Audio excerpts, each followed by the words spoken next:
Hi, I'm here with Chapter 6 of Gooney Bird Greene. Today, Gooney Bird said on Wednesday, I'm going to tell you about Catman and the cow. Maybe you've noticed that I'm wearing my cat and cow outfit today. The students nodded their heads. They had noticed. Gooney Bird was wearing an orange fur jacket. Over her shoulder was slung a purse made from brown and white cowhide. Sometimes storytellers have special outfits that they wear. I think that's fine as long as it doesn't interfere with the story, Gooney Bird continued. You can buy fake cat whiskers and ears, for example, but I would never wear such a distracting costume. Would you wear a tail? Beanie asked. I knew somebody who had a cat tail and ears at Halloween. Put on your thinking caps, class, Gooney Bird said. Think back to when I talked about Catman last week. No tail, the entire class said, all except Felicia Ann, although she looked up. That's right, Catman has no tail. I would tell about the lawnmower accident, and it would be an absolutely true story, but I never use violence in my stories. Oh, good, Keiko said. Violence makes me cry. Gooney Bird smoothed her fur jacket and did her breathing exercises. Deep breath in. Let it out. Deep breath. Let it out. I know a lot of you have been worried about Catman, she began. I certainly have, Mrs. Pigeon said. I've been thinking about Catman ever since he flew out of that flying carpet. By the way, Miss Pigeon, Gooney Bird said, I do want to mention how lovely you look today. Mrs. Pigeon blushed a little.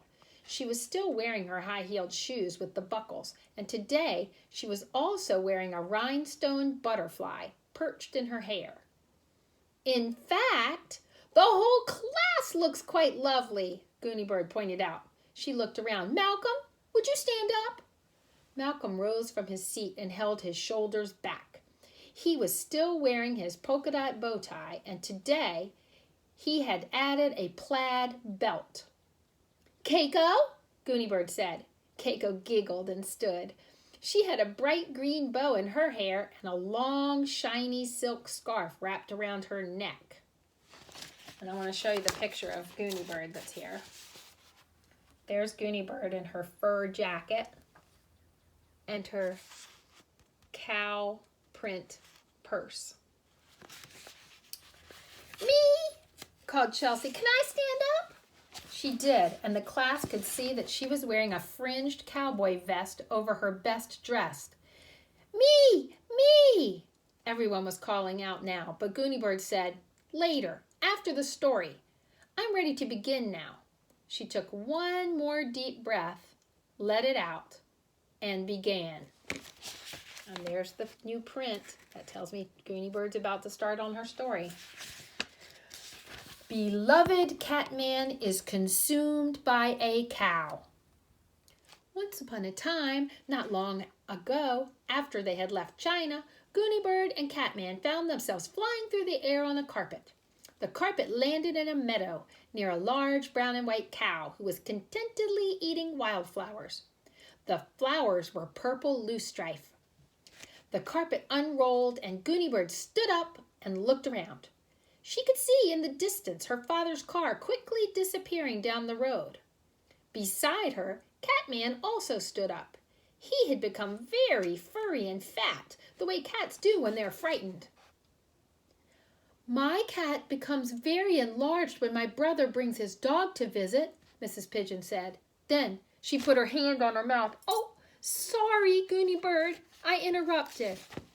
That's all right, Gooney Bird replied. Maybe this is a good time for everyone to tell cat getting big suddenly stories. Many children did. Barry Tuckerman's grandmother's cat became huge and his tail stood straight out in the air when a groundhog appeared in the yard. Chelsea's cat became enormously fluffy and hissed and spat when the veterinarian gave her a shot. Tricia told how her cat got very, very fat and then one day had 7 kittens inside the laundry basket. Good! So you all understand about cats. Now I'll continue, Gooney Bird announced. The cow, who had some purple blossoms dangling from her mouth, looked very surprised when a person and a cat and a carpet all landed in her meadow. She thought about what to do and decided that moving to a different corner of the meadow would be the best choice. Carefully, moving slowly in a very cow-like fashion, she strolled away toward a corner where yellow cosmos and ox-eye daisies were in bloom. Gooneybird's attention was on the car, which had now disappeared around a bend in the road. She was a little worried about the disappearance of the car. But Catman didn't care about the car. Catman had never liked the car at all. In fact, Catman had hated the car, and he was glad that it had disappeared. But he was very interested in the cow. Catman had never seen a cow before. Now he watched with fascination as the cow moved slowly toward the other corner of the meadow. He liked the way that cow walked, heavily and with determination. He liked the way the cow smelled of thick, sun-warmed cowhide and meadow flowers. And as he scampered along behind the cow and the cow noticed and mooed, Catman liked the way the cow sounded. It was comforting, the low, throaty sound of a moo, and in the background was the buzzing of flies. Catman began to purr. In the distance, he could hear Gooneybird calling, "Catman! Catman!" But he didn't care. He found himself falling in love with the cow. "I like romance," Beanie said. "Me too," Keiko said with a tiny sigh. Gooneybird waited a moment, but no one else said anything, so she continued the story. In the evening, the farmer, Mr. Henry Shinhofen, came to the meadow and called the cow. It was time to take her into the barn to be milked. The cow liked the farmer, who was soft-spoken and kind, and she liked the barn, which was airy and dark and smelled of hay, and she liked being milked, which felt a little bit like sneezing, something that needs to be done now and then. So she cheerfully followed the farmer when he called her. Catman cheerfully followed the cow. Mrs. Clara Shinhofen, the farmer's wife, was feeding the chickens when her husband walked past leading the cow. "My word," she said, "look, there's a cat with no tail following the cow." "So there is," said her husband. "Perhaps he's hungry. We should feed him." They tried to take Catman into the house to be fed, but he refused to leave the cow. So they brought him a bowl of tuna fish and gave it to him in the barn. When Mr. Shinhofen milked the cow, he squirted some into a dish for Catman. That night, Catman, who was by now completely and hopelessly in love, curled up beside the cow and slept. He has slept there ever since. During the day, he goes to the meadow with the cow, and while the cow eats wildflowers, Catman chases field mice and butterflies, listens to the buzzing of the flies, and smells the warm and pleasant odor of cowhide. Gooneybird paused. "Questions?" she said. Keiko raised her hand.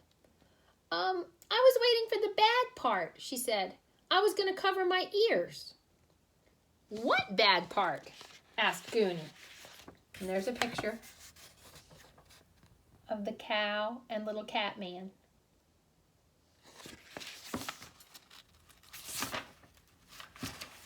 "You know," Keiko whispered, "where the cow ate Catman." Gooneybird looked surprised. "The cow didn't eat Catman. The cow hardly notices the Catman is there. The cow eats wildflowers." "But you said," Keiko began. "Yes, you said," Malcolm called. Mrs. Pigeon stood up. "Remember the title of the story, children," she said. They all tried. "How a Cow Ate Catman?" Barry Tuckerman called out. "How Catman Got Eaten Up by a Cow?" Tricia said. Mrs. Pigeon shook her head. She picked up her notebook. "I wrote it down," she told them. "Beloved Catman is consumed by a cow."